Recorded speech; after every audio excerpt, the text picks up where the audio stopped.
Hello दोस्तों, welcome to our channel education planet. दोस्तों, आज मैं जो आपको कहानी बताने जा रहा हूँ वो इस बात पर बेस्ड है कि जब भी हम कोई नया काम करने जाते हैं तो हमें किन मुश्किलों का सामना करना पड़ता है। तो चलिए शुरू करते हैं। एक समय की बात है, किसी दूर देश में एक गांव था। उस गांव में बहुत से लोग रहते थे। उसी गांव में एक तरफ एक गुफा थी जिसे लोग मौत की गुफा के नाम से जानते थे। कोई भी उसके आसपास नहीं जाना चाहता था, और ऐसा इसलिए था क्योंकि उस गुफा में आज तक जो भी गया वो कभी वापस लौटकर नहीं आया। लोग उस गुफा के बारे में सोचकर ही डर जाते थे। अब तक उस गुफा में 200 लोग जा चुके थे और आज तक कोई भी वापस लौटकर नहीं आया। इस तरह कुछ समय बीत गया। कुछ टाइम के बाद उसी गांव में एक लड़का आया जिसका नाम अनिरुद्ध था। वो बहुत समझदार था, इसलिए उसे इन सब बातों पर यकीन नहीं हुआ कि आज के जमाने में भी भला ऐसा कहीं होता है। इसलिए इस बात की सच्चाई को जानने के लिए उसने डिसाइड किया कि वो उस गुफा में जाएगा। पर जैसे ही गांव के लोगों को इस बात के बारे में पता चला कि अनिरुद्ध उस गुफा में जाने वाला है, तो सब उसके घर के पास जमा हो गए और उसे समझाने लगे कि तुम आखिर उस गुफा में क्यों जाना चाहते हो। तुम उस गुफा में नहीं जा सकते, और अगर गए भी तो लौट कर कभी वापस नहीं आ पाओगे। पर अनिरुद्ध समझदार था।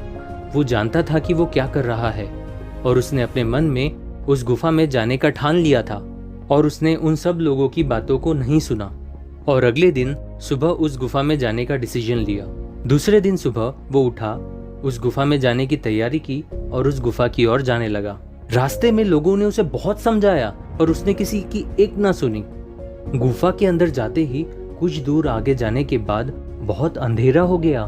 धीरे धीरे वह गुफा में काफी अंदर तक आ गया और उसे दिखना बंद हो गया। उसे महसूस हुआ कि उसके आसपास कोई है। तभी उसने किसी की आहट सुनी।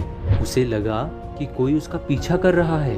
तभी किसी ने उसे पीछे से धक्का दे दिया और वो गिर गया। अनिरुद्ध ने पीछे पलटकर देखा तो वहाँ 4 आदमी खड़े थे। वो चारों उसे बंद करके अपने साथ एक जगह ले गए। जब अनिरुद्ध ने अपनी आंख खोली तो देखा कि वह जगह बहुत ही अच्छी थी और सभी सुख सुविधाओं से सुसज्जित थी, बहुत ही आलीशान थी। तब उन चारों ने उसे बताया कि हम भी तुम्हारी ही तरह इस गुफा में आए थे, पर यहाँ इतनी सुख सुविधा देखकर यहीं रुक गए। हमने तुम्हें डराने के लिए धक्का दिया था ताकि अगर तुम चाहो तो लौट जाओ। अनिरुद्ध उन सब लोगों की बातों को समझ गया और उसने भी उसी जगह रहने का डिसाइड कर लिया और वहीं रुक गया। और इस तरह बाकी गांव वालों का वहम कि वो मौत की गुफा है, ये वहम और पक्का हो गया कि कोई भी लौट कर नहीं आता उस गुफा से। दोस्तों, इस कहानी को अगर हम अपने लाइफ से जोड़कर देखते हैं तो हम ये देख सकेंगे कि ज्यादातर कोई भी नया काम शुरू करने पर लोग हमें तरह तरह से डराते हैं कि इस काम को करोगे तो ऐसा होगा वैसा होगा, इससे पहले भी हम कर चुके हैं पर इससे कोई फायदा नहीं होता। जैसे ही हम कुछ नया करना चाहते हैं तो लोग हमें डराना शुरू कर देते हैं। फॉर एग्जाम्पल, अगर हमें नया बिजनेस स्टार्ट करना है तो हम अपने उस आइडिया को किसी के साथ डिस्कस करते हैं तो पहले तो हमें यही सुनने को मिलेगा कि ऐसा कोई बिजनेस ही नहीं होता।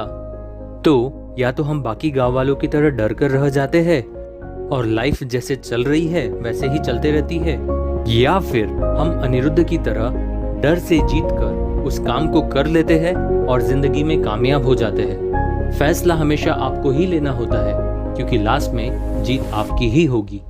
Thank you so much guys. अगर आपको हमारी ये वीडियो अच्छी लगी हो तो प्लीज़ लाइक करिए और शेयर कीजिए और सब्सक्राइब करना ना भूलिएगा दोस्तों। Thank you.